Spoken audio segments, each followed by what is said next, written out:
অনেক দিন থেকেই আমার একটা পাহাড় কেনার শখ, কিন্তু পাহাড় কে বিক্রি করে তা জানি না। যদি তার দেখা পেতাম, দামের জন্য আটকাতো না। আমার নিজস্ব একটা নদী আছে, সেটা দিয়ে দিতাম পাহাড়টার বদলে। কে না জানে পাহাড়ের চেয়ে নদীর দামই বেশি।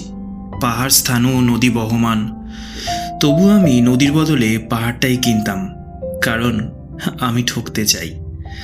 নদীটাও অবশ্য কিনেছিলাম একটা দ্বীপের বদলে। ছেলেবেলায় আমার এক বেশ ছোট্টখাট্ট ছিমছাম একটা দ্বীপ ছিল, সেখানে অসংখ্য প্রজাপতি। শৈশবে দ্বীপটি ছিল আমার বড় প্রিয়।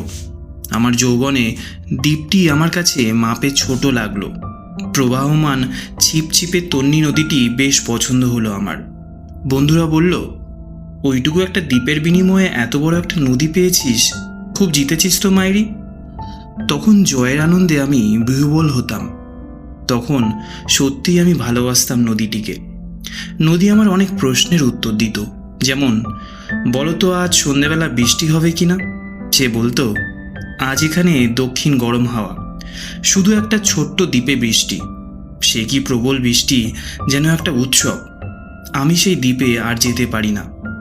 সে জানতো, সবাই জানে, শৈশবে আর ফেরা যায় না। এখন আমি একটা পাহাড় কিনতে চাই,